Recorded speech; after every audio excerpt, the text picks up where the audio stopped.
আসসালামু আলাইকুম গাইস, কেমন আছেন সবাই? আমরা এখন খাইতে আসছি চুইঝাল রেস্টুরেন্ট, বগুড়া, জলেশ্বরী তলা। হাঁসের সেই সুস্বাদু রোস্ট, সাথে ছিল মোহাম্মদ রাকিবুল ইসলাম মিঠু এবং সদ্যীয় বড় ভাই মোহাম্মদ সোহান।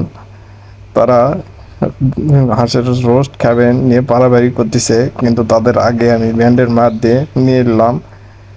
কিন্তু মিঠু নামের ছেলেটা, সে রোস্ট এতটা পছন্দ করে, সে আমার পাত থেকে রোস্টটা তুলে নিয়ে নিজেই আগে খাই ফেলতেছে।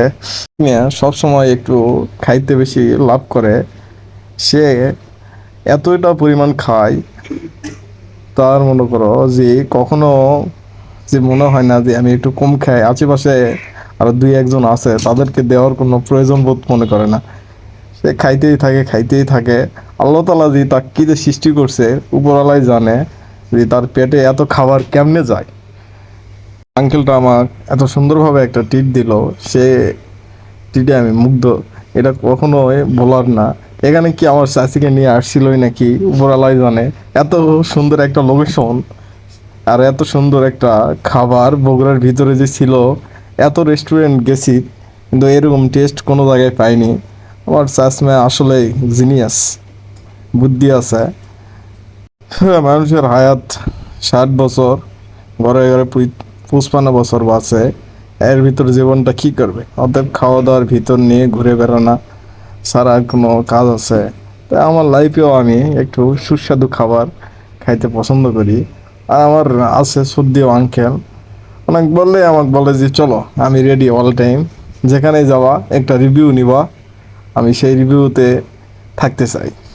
আর আপনারা যারা আমার এই ভিডিওটা দেখবেন, অবশ্যই সাবস্ক্রাইব করবেন, কারণ আপনাদের জন্য নিত্য নতুন ভিডিও নিয়ে আসতে আমি যেন পারি। আপনাদের সাপোর্ট ছাড়া আমি সামনের দিকে তো আগাইতে পারবো না। লাইফে বাঁচবেন কতদিন? সবাই খাওয়া দাওয়া, চিল, সেগুলো নিয়ে ব্যস্ত থাকেন, তাহলে এনজয় লাইফটা, জীবনটা এনজয় করতে পারবেন এবং ভালো কিছু লাইফে করতে পারবেন, এ আশা করি তোমাদের প্রতি। আমাকে দিছে সাকিদারি কাজ, কিন্তু আমি আমার নিজেরটা ঠিক রেখে অন্যদের দিচ্ছি, কারণ নিজে ঠিক তো সব ঠিক। নিজের কাজটা নিজেকেই করে নিতে হবে, কারণ আমাকে তো আর পরে ওরা বেশি দিবে না। তাই আমার আগেরটা আমি আগে নিয়ে নিছি। আমার আঙ্কেলকে আমি 2টা হাড্ডি দিছি, সে 2টা হাড্ডি পাওয়া মনটা খুব নারাজ করে ফেল দিছে। তার মন ফ্রেশ করার জন্যে পরে একটা আমি হাঁসের কলিজা দিলাম, যেটা মনে হলো আমার চাষির দিল থেকে আসা একটা কলিজা। ভালোবাসার প্রয়োজন হয় না গার্লফ্রেন্ডের সাথে, ভালোবাসার প্রয়োজন হয় ভাই বাদার, ভাই বাদার আঙ্কেল সবাইকে নিয়ে ঘুরতে আসা। খাওয়ান দাওয়ান করে ঘুরে বেড়ালে মনে হয় যে কোনো একটা ফ্যামিলির ভিতরে ট্যুর দিচ্ছি, এবং ফ্যামিলির আশেপাশে মানুষজন যাই বলুক না কেন, আমার খাওয়া দাওয়ার উপর খুব নেশা।